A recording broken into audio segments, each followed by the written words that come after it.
Hello everyone, this is Anurima. Welcome you to eat and live soulful. তো আজকের নতুন একটা মিনি ব্লগে তোমাদের ওয়েলকাম জানাই। আজকে ছিল সম্পৃক্তার শুভ জন্মদিন, 5 বছর পূর্ণ হওয়ার। তো এই যে আমাদের ছোট্ট সোনামণি, তো এত মিষ্টি, আমার তো পুরো ডায়াবেটিস হয়ে যাওয়ার জোগাড়। আর মানে মিষ্টি কি বলবো, মাও যেমন মিষ্টি, 2 মেয়েও মিষ্টি। এই যে আরেক মেয়ে আমাদের বড়টা, এটা এত সুইট, মানে কি বলবো, আমাকে শুধু জড়িয়ে ধরে আর আমার মনে হয় কামড়ে খেয়ে নি একটা, এত মানে ঘাপলু চুমু একটা।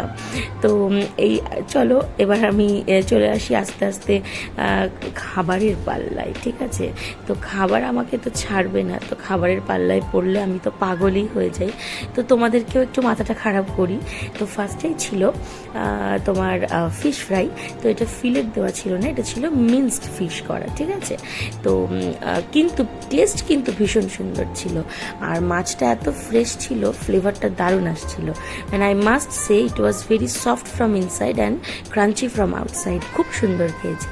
নেক্সট ছিল পনির দিয়ে চানা মশালা এবং তার সাথে নান। এবং নানটা এত সফট ছিল, হাত দিতে না দিতেই মানে পুরো মানে কি বলবো, মানে ভেঙে কি মানে আজ থেকে নরম করে ছিঁড়ে ভেঙে আসছে। তো নেক্সট ছিল কাতলা, দই কাতলার পেটিটা, আমি তো অবশ্যই সবসময় পেটিটাই নিই, এবং ইট ওয়াজ মানে অসাম। ঠিক আছে, তো আজকাল আমার খুব পেঁয়াজ খেতে ভালো লাগছে এই গরমকালে, তো আমি মানে গোটা পেঁয়াজ খেয়ে ফেলছি। তো পেঁয়াজ দিয়ে মাছটা দারুণ লাগছিল। তো এবার দেখছো ফ্রাইড রাইস আর চিকেন ওয়াজ ভেরি টেস্টি। আর চিকেনের ভালো পিস আমাকে দাদা দেখে দিচ্ছিলেন। আই ডোন্ট নো, ওনার হয়তো দেখে আমাকে মনে হয়েছে যে আমি বেশ ফুডি বা খেতে ভালোবাসি বা খেতে পছন্দ করব। তো উনি আমাকে ঘুরে এসে একটা করে পিস দিয়ে যাচ্ছেন আর বলছেন, এটা খাও, খুব ভালো লাগবে, এটা খেয়ে দেখো না, এই পিসটা কিন্তু ভীষণ ভালো লাগবে। তো ফাইনালি আমি বললাম, তাহলে আমাকে একটা লেগ পিসই দিন। তো মুরগিটার সাথে একটু কথা বলে নিই, না বললে কি হয়। আবার এই যে দেখো একটা গোল পিস আমাকে দিয়ে গেছে, বললো এই গোল পিসটা খাও, খুব সফট হবে। ভালোই তো, এত আদর যত্ন, আর কি মানা করা যায়। ও দারুণ, লেগ পিসটা এরকম করে ছিঁড়ে খেলাম। আর এই যে দেখলে মিষ্টিটা মামুনির পাত থেকে কেমন কপ করে তুলে নিলাম।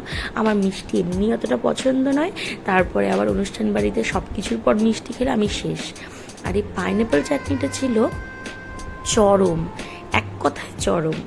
নেক্সট আইসক্রিম, এই তুই অত দূরে কেন, এই তো কাছে চলে এসছে।